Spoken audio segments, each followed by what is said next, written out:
You're listening to the Monocle Daily, first broadcast on the 24th of October 2024 on Monocle Radio. It's 2000 in Jerusalem, 1900 in Rome, 1800 here in London and 1300 in Washington, D.C. That's the time on Monocle Radio, brought to you by Chanel Watches. Israel's revenge against Iran getting served increasingly cold. Suggestions that Nato is less keen than advertised to welcome Ukraine. And can the UK do anything in the Commonwealth other than getting yelled at? I'm Andrew Muller. The Monocle Daily starts now.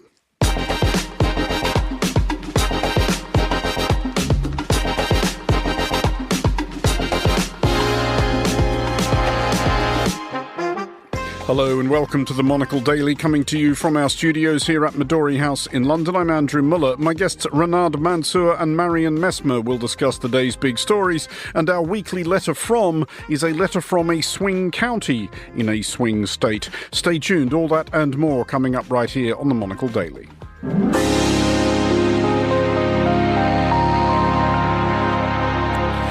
This is the Monocle Daily. I'm Andrew Muller and I am joined today by Renad Mansour, Senior Research Fellow of the Middle East and North Africa Programme at Chatham House, and Marion Messmer, Senior Research Fellow in International Security at Chatham House. You could have shared a cab here. Hello to you both. Hello. Renad, first of all, it has been a while since we have heard from you on the Monocle Daily, so good to have you back, and reintroduce yourself to our listeners if you would. Basically, who are you and how did you get here? Yes, it's been a while. It's great to be back. I have a little bit less hair than last time, but otherwise happy to be back. Since I last was here, I've been focusing on the Middle East still. As I'm sure we'll discuss today, there's still a lot going on. We've been trying to understand where it's going, where the conflict is going, the transnational nature that links these countries together, and what any type of solution or settlement could possibly look like. So we're busy. Well, we will be sorting all of that out very, very shortly. Marion, you have just returned from Germany, which in your case especially is not an unreasonable thing to have done. That's true. Yes, I mean, for me, that was very much a fun family visit home. But given that we will also a little bit later talk about Ukraine's NATO ambitions and countries that may or may not be difficult in that regard, Germany will also take a professional relevance, unfortunately. Well, we will start in the Middle East and with the shoe which has not dropped as of this recording, i.e. Israel's retaliation for Iran's missile barrage of earlier this month, which was itself retaliation for Israel's presumed whacking of Hamas chief Ismail Haniyeh in Tehran in July and Hezbollah Secretary General Hassan Nasrallah in Beirut in September, which were themselves retaliation for, actually, let's stop there, there's like 3,000 years of this. A few days back, leaked Israeli intelligence documents suggested that Israel planned to strike Iran with ballistic missiles, but did not specify what the targets were. Renad, first of all, the leak of these documents, and we don't know how that happened or where they came from or whether indeed it was a leak or a hack, may have delayed or altered what Israel does. But is there any prospect, do you think, of talking Israel out of it? Well, we know there is a big debate. Israel and the government of Netanyahu has all options on the table, which include striking potentially Iran's nuclear facilities, its energy facilities and oil and gas facilities, as well as its military facilities. We know that the Americans have been signaling as much as they can, and they have not been very successful over the last year in trying to get Israel to abide by their so-called red lines. I don't think there's a red line anymore in the Middle East. But nonetheless, the debate is over whether Israel could only focus on the military side rather than something that could potentially escalate even further, that is strikes on Iran's nuclear facilities, nuclear energy facilities, or the oil and gas, which would the price of oil would go up, and there'd be a global sort of impact there. So the U.S. and others are trying to kind of signal to Israel to, yes, they're telling them you can retaliate, we'll support you. CENTCOM and many U.S. officials have been working closely with Israel militarily, but there is this debate over how far they want Israel to go and how far Netanyahu will go. I mean, Marion, there is a precedent which I'm sure the United States, for all the reasons Renad just outlined, is trying to steer Israel towards, which was earlier this year. There was another missile barrage launched at Israel by Iran. Almost nothing got through, certainly a lot less than did on the more recent occasion, after which Israel blew up an air defense radar system near Isfahan, and Iran stated in actually more or less these words that they were pretty happy to call it a draw. Let's move on.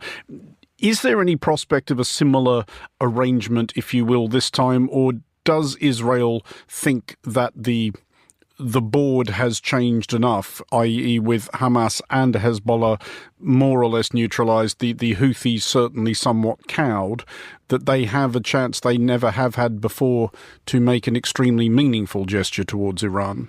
Well, the US is certainly hoping that that Israel might go for something similar. That's not necessarily escalatory, because the big risk is that this could escalate even further than it already has, and depending on which targets Israel might choose, there's a real risk that it might go that way.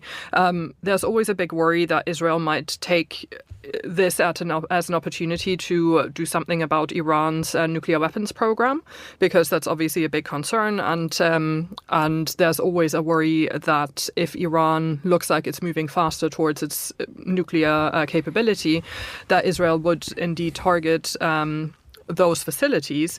But I think, if the US still has any sway, then Israel will probably go for something that is meaningful but not as much of an escalation, just to contain the conflict as much as that is still possible. Because an obvious question, Renad, is how vulnerable Iran's nuclear sites actually are. Obviously, Israel has a history with this kind of thing. They blew up a reactor in Iraq, they blew up another one in Syria, and they have always made it entirely clear that they would be happy to blow up Iran's as well if they thought Iran was in any danger of building a nuclear weapon. So Iran has presumably contemplated this prospect and taken precautions accordingly. Yes, that's right. And from Iran's perspective, they're in a tough position. They cannot compete conventionally with Israel.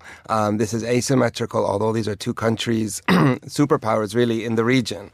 And so Iran, there are people in Iran, in the regime, who are thinking maybe we need that nuclear weapon. Maybe we need to move that way so that we could have this so-called deterrence that it brings. There are others who are saying, look at Russia and other nuclear powers that are still at war. Maybe we need more conventional weapons. But certainly this conflict is pushing the hawks inside Iran to move for more militarization. They're looking to Russia, they're looking elsewhere to try and get more conventional weapons and to protect some of these sites. But there have been in the past nuclear physicists and who are Iranian who have been killed by Israelis in the past. So this wouldn't be necessarily the first time on Iran's nuclear sort of program, but certainly attacks on its infrastructure would to some extent cripple that program that has been developing. But is part of this calculation, Marion, that Israel is thinking that if we go after Iran's nuclear program and make it clear that's what we're doing, then the rest of the world, whether they like it or not, will have really no choice but to saddle up and help us do it? Because there has been a consistent line, not just from Israel, but from pretty much everywhere else, that no, Iran cannot be allowed to have a nuclear weapon.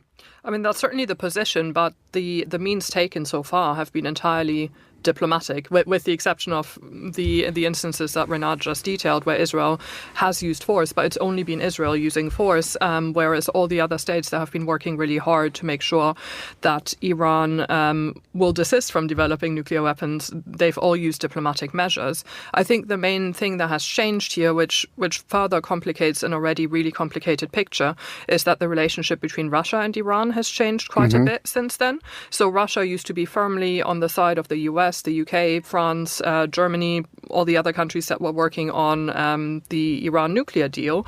But ever since Russia started its own war in Ukraine, it has been looking for allies elsewhere, including in Iran. And there's actually some evidence that it has, for example, been helping with Iran's missile program in exchange for the drone technology that it has received from Iran. So in other words, rather than trying to prevent Iran from developing nuclear capabilities, it's helping with some aspects of what would be a nuclear weapons program, such as the missile development. So there is perhaps a small chance, but I think there's a chance that if Israel was to strike Iran's nuclear facilities and Iran is really unhappy with that, that Iran could then also try to bring in Russia into this conflict in some way or another. So the sort of escalatory dynamics are pretty complex and also pretty concerning. Renad, just finally, I will attempt some optimism. Is there any sense that you get that Iran does want some kind of way out of this? Because just as Israel may well see an opportunity here that it has not previously had, Iran, looking in the other direction, is thinking we are quite significantly diminished. Hamas and Hezbollah have been to an extent destroyed or incapacitated. I think the Houthis have been sent several fairly serious messages. Iran has a new president who may well be wondering at this point what really was the deal with the helicopter accident that did for his predecessor, and they have a restive and volatile population. Do they actually want a war? So Iran's game, the logic that has driven Iran's regional policy has been one of patience, strategic patience. Iran has been attacked in the past. Famously, the Iranian general Qasem Soleimani was killed by the Americans in 2020. So there have been, Iran has gone through setbacks economically, financially, through sanctions, as well as militarily. What's changing right now is Israel is changing the nature of, as Benjamin Netanyahu says, he wants to change the form or the shape of the Middle East. So Iran's patience has been tested and has been completely delegitimated. And that is the sort of dilemma that Iran is. Iran cannot fight conventionally. It knows there's one thing that's driving Iran, and it's linked to this conversation about Russia, which is, the Middle East is increasingly multipolar. Israel and the U.S. is not the only powers, the global powers in the Middle East. You have Iran selling a lot of its oil that's sanctioned to China, getting weapons from Russia. So the Middle East, you have this sort of global stage coming in and playing out in the Middle East, and Iran is in there, and Iran understands that. So it has this patience. It knows that, yes, Hezbollah and Hamas and the Houthis have been militarily defeated, but they're not, they're degraded, but they're not eliminated. They are still socially embedded in these countries, and they will adapt and come back in the future. So for Iran, it's a question of time and how long until, Israel stops. But from Israel's perspective, it sees that it's nowhere near the end of this war. Well, let's look now at NATO, and while it is possible that the alliance may shortly be presented with a bigger problem, like its most important member flouncing at the command of a reinstalled US president who never understood how NATO worked and may not be able to spell it, it is passing the time until then arguing amongst itself about letting one particular applicant join.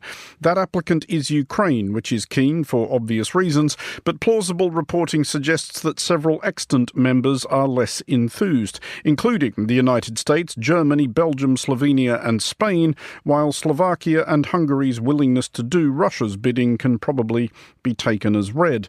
Marion, do we think, among those countries which are reluctant, that this means forever or just while there's a war on? It definitely doesn't mean forever. I think part of the problem with this conversation is that these different countries are talking about different options, or at least don't seem to have the same understanding of what this means, right?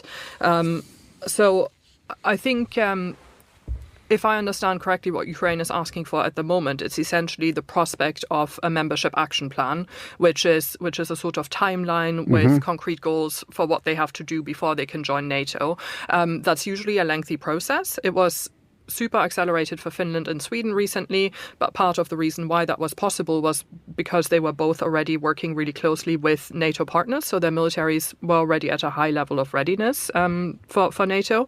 But normally it takes several years because it includes a lot of updates to military policies and procedures, training, and so on. And obviously, Ukraine is facing quite a big challenge at the moment with fighting a war on its territory. So it's more of an assurance that this is something that would happen rather than something that would happen within the next year, as it has for Finland and Sweden.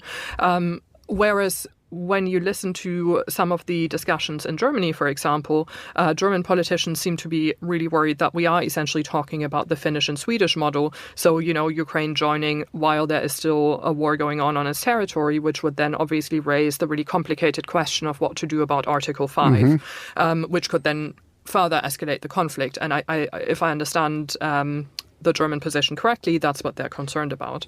If you look at Hungary or Slovakia, they are obviously very close with Russia, and therefore they are concerned what this might mean for Putin rather than what it would mean for the alliance. So I think the conversations are slightly different, but I also think that the alliance members who would be in favor of Ukraine joining at one point haven't quite understood that Ukraine isn't necessarily asking for joining tomorrow, but is just asking for a membership action plan, which I think the alliance could probably extend without it necessarily being a huge escalatory move. I mean, it would be an almighty gamble, Renad, but would there be anything to be argued for actually putting that firm timeline which Ukraine wants and making it clear to Russia that we expect to get this done by this date, at which point Ukraine becomes a member of NATO, at which point Article 5 becomes a thing, so you probably have until then to pack up and push off? I think certainly from the perspective of NATO, this is important. Some timeline for Ukraine has been important. In fact, before the sort of this round of Russia's invasion of Ukraine, NATO was looking for something to do, really. And I know this because there's a NATO mission in Iraq. And so we used to go to NATO and it'd be very busy. And especially after the withdrawal, the kind of withdrawal from Afghanistan and the issues there, NATO was going through a crisis. And then Russia came.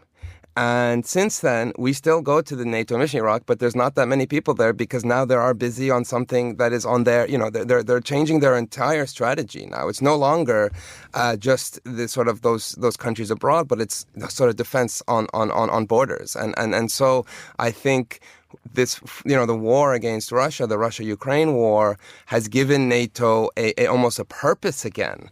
And so I think most of the members would certainly value a sort of process in which they could continue this conversation and state the purpose of NATO.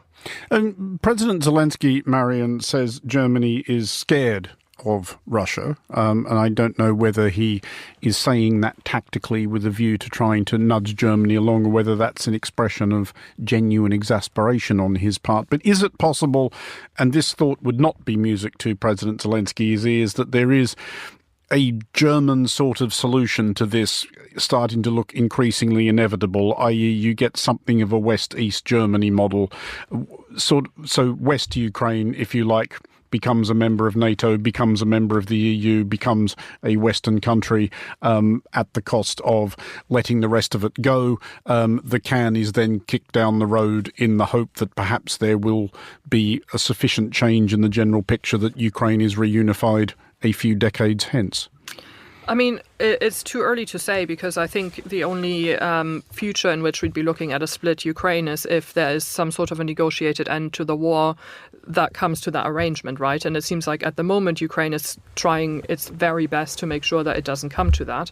But I think, if that, given that it is one of many plausible futures, in that future it's not unrealistic to expect that the free part of Ukraine would then become a NATO member, whereas the occupied part of Ukraine obviously couldn't. And Ukraine would probably also want to leave open the option for future reunification, like Germany, like Korea has done, right? Mm-hmm. So I think that is definitely a possibility. It's obviously not Ukraine's preferred possibility, but it is something that I think would be on the table, and it kind of depends on how strong the Ukrainian negotiation position is when it comes to negotiation of a peace.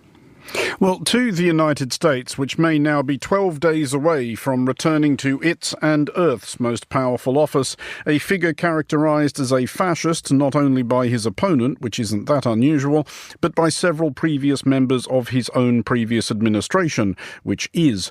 It was reported that Donald Trump's own former chief of staff, General John Kelly, had recalled that Trump had wished out loud for generals of his own who were more like Adolf Hitler's, though presumably Trump, who may have skated over a few key details of German history, was not wishing for generals who, like several of Hitler's, tried to blow him up. Renad, first of all, the word fascist, it does get slung around a lot, usually by people of a left-wing disposition to refer to any conservative, well, actually any conservative at all. Has it become devalued somewhat? Have we forgotten that it does actually mean things? Yes and no. I think certainly it's a word that's coming up and being used in many different contexts, certainly. I do think, however, that you do have the rise of these far-right movements across the world, where you see the kind of failings of that neoliberal order and the failings of these kind of liberal institutions that created such a wealth gap, such a gap between rich and poor, that this type of rhetoric, this type of populist far-right rhetoric is being appreciated again by a lot of populations across South America, Europe. We see it in Israel as well, if you look at the government there. So it's a global phenomenon. So yes, certainly the word fascism has the connotations of the World War II, sort of that time period in the middle 20th century. I do think that there is something happening globally. I do think there is a reaction to the neoliberal order, and these presidents like Trump and others have recognized that there is a population across the globe that has not benefited and is acting out. Just to follow that up, though, do you think it necessarily is a reaction to the failings of the neoliberal order, or do we have to countenance the possibility that really just a lot of people kind of enjoy this stuff, and if they feel like they've been given a license to make angry chants and certain evocative salutes and wave pitchforks and torches and oppress those who don't look like them or think like them, then they're all for it? Sure. I mean, I'm sure, there are people who are using violence for pleasure and who are taking part in this movement. There is a lot of violence in game shows and in games and on TV, in the media. I mean, this is all a product of that. I would not discount, however, how different life is for those who haven't benefited from the kind of liberalism that we've seen for many years. So I do think it's a bit of both. Certainly people are taking advantage of this, but I think grievances are real. And it's to the government, it's to the liberals, it's to the left, not just to cry out fascist, but to try and come up with something that could create a better order that could represent the needs of these sort of lost people. But Marion, there is a tendency in Europe especially, and I guess we should talk about Italy especially, to romanticize fascism as an idea. We saw extraordinarily recently representatives of the Brothers of Italy, the main party in Italy's governing coalition. I mean, I don't think anybody would have paid much attention if they hadn't commemorated the Battle of El Alamein. It wasn't a particularly significant anniversary this year. It was in 1942, but they did. This was a battle in which the fascist army of Italy fighting alongside Nazi Germany. Not only were they a fascist army fighting alongside another fascist army, they lost, and yet the Brothers of Italy felt like this was something they should acknowledge. Yeah, I mean, it's pretty shocking, isn't it? I mean, it's something that I also think about in the context of Germany, right? I mean, I went through all the Holocaust memorial education that the German state makes people go through, which I think is a good thing and the right thing to do. And so it's just really surprising to me when I look at, all the people that support the new extreme right movement in Germany, for example, who presumably have gone through a very similar education process. But is it still the same thing? Would you get even the AfD suggesting we shed a tear for the Wehrmacht casualties of Stalingrad? I don't know, but I mean, there's this movement called Reichsbürger, like citizens of the Reich, who are trying to go back to very old German borders. Who also, they're almost like a conspiracy theory where they claim that all sorts of things that are part of modern German life are actually not real or made up in some way. I mean, they are a very small minority. They're not at the same level as AfD voters or anything like that, but it's pretty crazy to me that they live in modern day Germany, and that is a movement that attracts people. And I mean, as far as I know, Italy doesn't have the same sort of rigorous World War II education that Germany does, so maybe it's kind of different. Because I think what does make it difficult for a lot of people is if they have family members, for example, that fought in World War II, and so they kind of, remember grandpa or great-grandpa or something like that. And I do understand that you might want to memorialize your own war deaths or the kind of difficult war experiences that people went through, even if they were on the wrong side of history in that regard.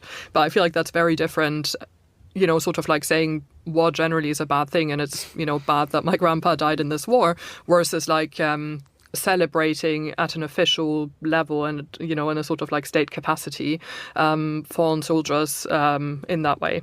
So, I mean, Renad, you suggested that one way to combat it might be to come up with means of addressing the inequalities of neoliberalism, as you put it. But is there any way of scoring rhetorical points against this? Why isn't it enough to point out to people who are enthusiastic for these ideas that we have, as a species, tried this a few times, and on every single occasion it has ended in disaster? People have different rationalities, and so I've noticed. And so what you might think is a perfectly rational statement might be seen as completely irrational by someone else, and I think that has been the challenge. Not. There has been an assumption we've all had about how voters behave, how people will sort of how they would even think about what their best needs are, and all of this rationality, I think, is out the door. And so, on this question of fascism, I think that's right, that it's overused, and there are people who. We don't want to give them excuses for the type of violence that they're using or for the rhetoric that they're using. Certainly, especially the leaders who are using this kind of gruesome rhetoric. However, there is a very real underclass. There's a very real social issue. And we cannot assume, we need to sort of learn and understand rationalities to be able to make the argument that you're trying to make. Well, let's look now at the UK, the Prime Minister of which, Sir Keir Starmer, is presently attending the biennial Commonwealth Heads of Government meeting, or CHOGM. It is taking place in Samoa, which is doubtless nice this time of year, but it is unclear how much fun the PM is likely to be having. Comprised as it is largely of the leaders of countries which were once constituents of the British Empire, the usual role of the British Prime Minister at CHOGM is that of piñata, and this year Sir Keir is being especially enthusiastically thrashed in the hope of spilling reparations over slavery. Marion, first of all, the people suggesting that the UK stump up compensation for slavery, do they really expect anything to come of this, or do they just know that I go to CHOGM, I slap the British Prime Minister around a bit, everybody's happy? I think they would certainly want reparations in an ideal world, but I don't think that anyone would expect quick movement on this topic. And also, if you realistically look at the UK's economic difficulties and so on, it's kind of difficult to see how the government would find room in the budget, even if they were willing. So I think this is a really sensitive conversation that needs to be had with lots of empathy and sensitivity. But at the same time, I don't think that those who engage in it would expect a sort of quick resolution. Is there also the fact here that they know that the UK's Prime Minister can't really answer back on this one? Certainly not in the terms of, by way of contrast, Alexander Downer, former Australian Foreign Minister, interviewed by Latika Burke, a regular guest on this programme for The Nightly, called the whole idea absurd and suggested that the UK respond by asking for its foreign aid back. I mean, I think certainly the different officials going to this meeting are also speaking to their own constituencies, and they want to be, this kind of anti-monarch movement, anti-colonial movement is very big in many parts of the world, especially in the global south. So they are also sort of speaking to their own people to say, look, I'm standing up to the UK, I'm standing up to the king or prime minister, and fighting for our rights. So certainly there's that there. I think on this conversation, it's not very sort of realistic to think that the UK, international relations, sadly, is a very realist, it's not realist endeavor. It's not realistic to think the UK will just apologize and give everything up. I do think that there are legacies of colonialism continuing to be felt across the world, and perhaps this is something. My whole country is a legacy of colonialism.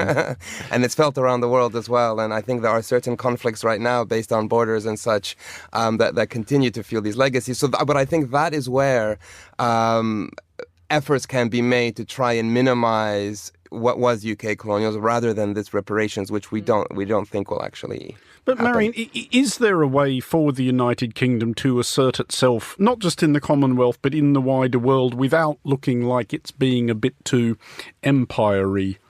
I think absolutely. I mean, the modern UK could be such a force for good if it was to come up with a realistic foreign policy strategy. And there are lots of things that don't really help. For example, we already mentioned foreign aid. The foreign aid budget, which was such a UK soft power tool, has been slashed so significantly. And as Renad says, there are so many legacies of colonialism that continue to be felt around the world, where the UK could do a lot of good with a more significant aid budget. And, for example, one topic at the summit is climate change as well. And there's a lot that the UK could do in supporting the effects of climate change that a lot of the Commonwealth countries are feeling much more significantly than the UK is currently feeling them or is going to feel them. So I think, by adjusting its tone a little bit and by focusing on some of those very real issues, there's a lot that the UK could do. Now, do you think the Commonwealth, Renad, is actually or could be a more useful organisation than it is? Because for all the criticism that people make about it being a extension of the empire by other means, it is worth remembering that nobody is being held there at gunpoint. Everybody, has joined of their own free will. And indeed, some of the more recent arrivals in the Commonwealth are countries which were never part of the British Empire, Rwanda and Mozambique among them, but who feel like this is a club they want to be a member of. I think it could be. I think, as has been said, there is these type of multilateral institutions empower a UK which is no longer an empire, but also in a world where there isn't a single ruling power, there isn't a hegemon, or this is a multipolar world. So the more you have these type of multilateral alliances that are based on economic, political, but also maybe this historical, sort of memory or legacy, this could help the UK. The UK could benefit from these countries and vice versa. There needs to be a more constructive conversation, I think, moving forward on how the UK can use some of this soft power, use some of these allies to advance their interest, but also the UK's interest in turn. I did want to ask just finally, Marion, because it was something I addressed in this week's Foreign Desk Explainer, which I'm sure everybody listening to this has played at least once already, which was about King Charles III's first visit to Australia as its, which is to say our, which is to say my head of state. He is also now at Chogham. Does an event like that, because I think the impression I get from Australian media and talking to Australian friends was it just sort of bewildered people. It kind of reminded people, like, oh yeah, this is a thing we still do. There wasn't any sort of great outrage attending his presence or any great enthusiasm. But does that help or hinder Britain on the world stage, the fact that there is still this very obvious vestige of empire? That's such a good question. I don't know, to be honest. I think it probably has a lot to do with how well liked the royal in question is. And if you look at different royal tours, it seems like, local populations respond really differently, whether it's King Charles, whether it's, any of his children, kind of who goes. And, different royals are popular to very different degrees. I think there are aspects of the sort of outreach that the royal family does that are very positive for Britain's soft power. Any of the youth work, any of the sports work, any of the mental health work. So if you were able to connect royal tours with those kind of elements, then I think that could speak to a lot of people. But if you have any questions in a given country about whether they actually want to keep a royal head of state or whether they want to move more towards a republic, then it could be a really unwelcome reminder for those parts of the population that might want to move in that direction, and it could actually accelerate those tendencies. So, I'm sure the royal family is already thinking very carefully about how to use those tours, but I would basically, if I was to advise them, I would basically try to focus on the sort of soft power, positive outreach elements and send the more popular members of the royal family. So not a lot of work for Prince Andrew. Marion Messmer and Renad Mansour, thank you both for joining us. Finally, on today's show, we head to Georgia, the US state that is, for our weekly Letter From. The truth is, in democracies, some votes matter more than others, a lot more. And that's very true in Quitman County, which sits in the southwestern part of the state of Georgia. There's a lot of good people here. A lot of good hearts. good place to live. Next to the main highway in Georgetown, Quitman County's seat, a small compound of government offices sit next to an old cotton warehouse. A truck hands out free food to the community. We've got people lined up. We're trying to keep everything going. We've come to Matthew Self's office. Early voting started here in mid-October, one of the attempts to make sure people turn out and are not deterred by long lines on voting day. Matthew Self is a man with many jobs. I'm the probate judge, magistrate judge, traffic court judge, the EMA director, and firefighter for Quitman County. He told me later he's a farmer too. Judge Self is blonde-haired and blue-eyed and wearing a check shirt and blue jeans. He's all politician, won't tell me how he's voting, but I think from some of his answers to me on the issues he cares about, I can kind of guess. The economy is the biggest thing, and also our border. I see that our border, if there's any issues with jobs, people in our community need jobs, and if somebody's coming in taking those jobs, I got a problem with it. His county matters because here the 2,249 rural population could potentially determine the election result. It's a swing county, Obama, Trump, TBC. It's what's known as a pivot county, a key county in a swing state. Georgia voted McCain, Romney, Trump, but then Biden. When Jimmy Carter won his race, Quitman County played a major part in Jimmy Carter winning his race. So we're going to see how Quitman County does in this election. The population is majority African American here, and partly me and my editor Charlie picked Quitman County to visit because for African Americans even today, the idea that the vote is guaranteed by the 1965 Voting Act isn't a given. Voter suppression has a violent history in this part of the United States, because this bit of Georgia is far from urban Atlanta, or Hotlanta as it is known. This bit of Georgia is dominated by the towns and cities of Alabama, just across a stretch of water now known as Lake Eufaula. Because being dammed, the lake was a river that transported thousands of enslaved people up and down Alabama, and the town of Eufaula, a key slave market on the way to Montgomery, the capital of the Confederacy. And it didn't take long for me to start to realize just how close that history feels to those that live here. I went up to an elderly gentleman with a warm face, white hair and glasses. John Pritchard told me he was voting Democrat, but considering his family background, that might be kind of a surprise. Let me tell you something that was shocking. My daddy, my father, at one time was the Grand Dragon of the Ku Klux Klan. No. And my dad and I were just like this as far as our political views are concerned. And I hate that, but there's too many of our people that are still dealing with that same thing. That idea that history feels ever-present in elections was something that came up again and again. It may not be the Klan that keep people away, but there are so many ways that the vote can be suppressed, as I quickly learned. Hey, Larry Wilborn. Hi, Larry. Nice All right, to meet you. give me your name again. Larry Wilborn is tall and has a big smile. He's the man to know, the local activist fresh from saving a polling station. He argued it would discourage African-American voters who relied on that station to vote. He greets us on his porch, and he's invited two colleagues of his from the Board of Education, Jimmy Ellaby and Willie Anderson. Each has his own story about how they or their family had been warned off voting, barred from certain professions, and pressured to toe the line politically.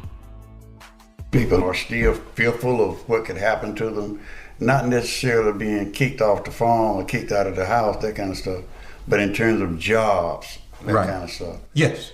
Your jobs are primarily come from the white community, and that's a way of controlling people. I mean, you get out there with some strange kind of politicking and talking about you don't feel nothing.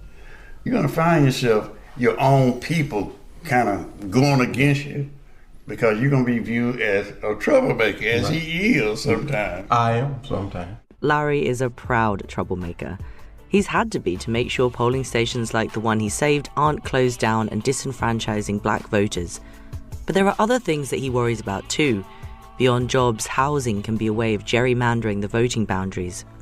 But the work of denying people the vote has much bloodier roots in this part of Alabama, and particularly the town of Eufaula. Whereas now black voters tend to lean towards the Democrats and white voters Republican, exactly 150 years ago on Election Day, 1874, it was the other way around. And as you will hear, it didn't end well.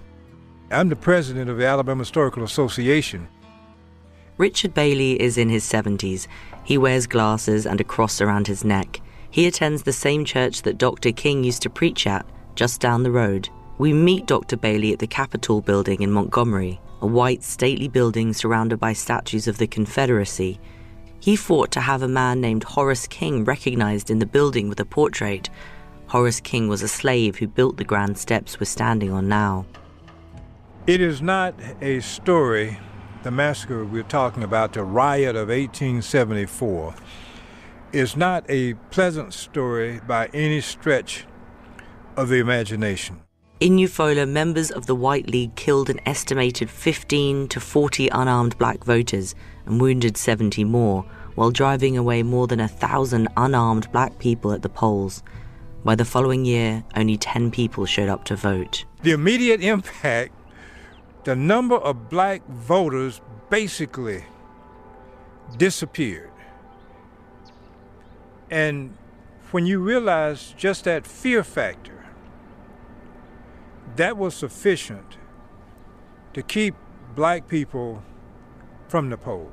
No plaque marks the spot of where this atrocity happened, and the men from the Board of Education told us it's still frowned upon to even talk about it. Hello, how are you? I'm Poppy. Hi, Poppy. I'm Jewel. Nice to meet you. We're at the home of an important community leader. My name is Jewel Harris, and I am currently the president of the Barber County branch of the NAACP. I really think it's still that thing about, they had that massacre here, and, people died, and I really do think there's something to be said. And of course, on every board, also my husband and I are both members of the Eufaula City School Superintendent's Advisory Board. On every board, city council, county commission, whatever, there's always, if there's 7 members, there's never more than 3 blacks. Okay, it's just, racism is not dead. Speaking to voters and community leaders, it's here the shadow of white supremacy looms large. Fears that being political could mean losing your job, for example, still prevail. All eyes will be on this small county, with agreement to have machine and hand counts already decided. Larry Wilborn stands defiant as he urges people to vote and to stand up against fear itself. Well, the thing about it is, I think that has been the greatest prohibiting force for people of color, black people, fear. And as far as my activity, that's one of the driving forces, is because voting and other activity, a lot of people have given their life. So that I shouldn't have to be afraid. So I try not to be.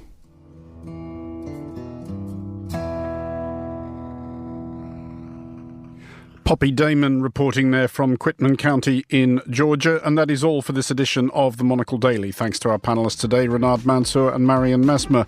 The show was produced by Laura Kramer and researched by Sana Jumani. Our sound engineer was Sarah Nichol. I'm Andrew Muller here in London. The Daily is back at the same time tomorrow. Thanks for listening.